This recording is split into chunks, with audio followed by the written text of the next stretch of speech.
Thanks to Netflix, a new future for movie theaters is coming into view. Since the advent of streaming, the movie exhibition business has been on a long, slow march toward a new state of play. The pandemic accelerated it, freeing studios to explore shortened windows of theatrical exclusivity, but the general takeaway was that things were heading in that direction anyway.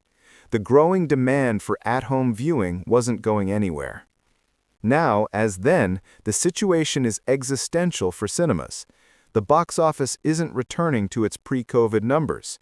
It's apparent that people won't go to their local theater to see just anything anymore.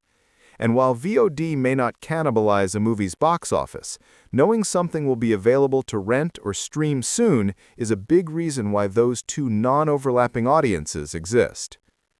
Fears that streaming will entirely supplant theatrical moviegoing seem overblown to me, but they speak to how people see these two things as oppositional, and Netflix has been a big part of that.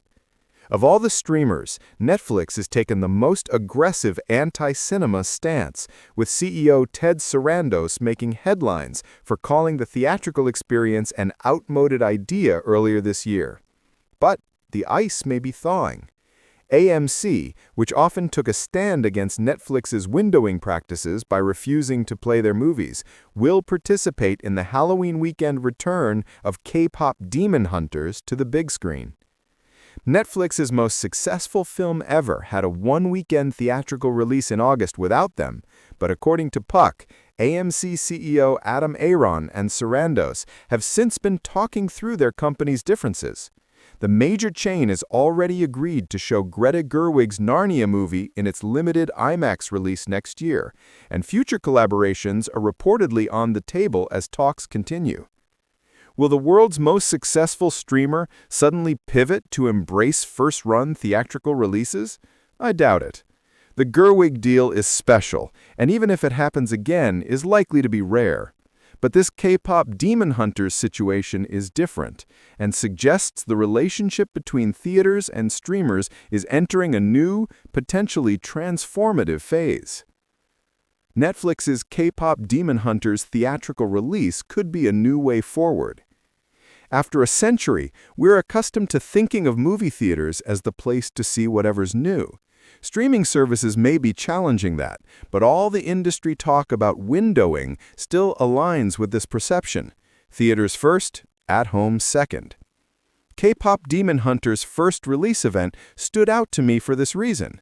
Netflix movies usually go to theaters for Oscar-qualifying runs, or when someone like Gerwig or Rian Johnson throws their weight around to secure a special event. This time, Netflix was putting an already bona fide hit into theaters as a second window. Why? Not for the money, though they could make good money from it that way if they wanted.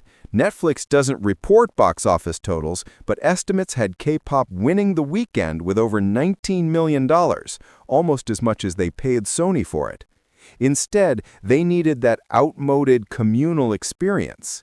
This film has the potential to spawn a lucrative new franchise, and giving people an opportunity to collectively enjoy their fandom helps build the long-term engagement Netflix is looking for. The movie might not need theaters to succeed, but that doesn't mean they have nothing to offer. For theaters, of course, it's absolutely about the money, and the money came in, a win for everyone involved, and potentially a start of a new paradigm. In all this talk of box office decline, it's sometimes overlooked that repertory cinemas have been trending up. Since the pandemic, communities, notably of young people, have been building up communities around local theaters putting classic movies back on the big screen. Why take a risk on going out for a new film when you can see an all-time great one instead, right? While hardly a replacement for the movie-going business at large, it's a sign that the theatrical experience itself hasn't totally lost its shine. It's just film-dependent. And while studios and streamers alike consistently serving up quality, eventized new releases is the ideal solution to that problem, hit streaming films appear to be an untapped resource. Theaters should embrace a two-way relationship with streamers. The theatrical experience, at its height, is truly special. The importance of IMAX to a film's success and the growing obsession with different formats speak to this. If a movie people already loved on streaming is put in theaters afterward, there will be an audience wanting to see it on the big screen. Maybe not the size of a first-run crowd, but a $19 million weekend is nothing to sneeze at. Sure, K-pop Demon Hunters is special. But what if Netflix had capitalized on Rabble Ridge's momentum with a theatrical run? Or if Disney responded to the reactions to Prey by putting it on the big screen and not waiting until the next Predator movie 3 years later? It's already been well documented that theatrical can help streaming with the awareness created by the customary marketing push of a wide release carrying over once a movie reaches its platform. But the relationship need not be so one-directional. Theaters embracing a role as a second window for streaming-first films could benefit both parties.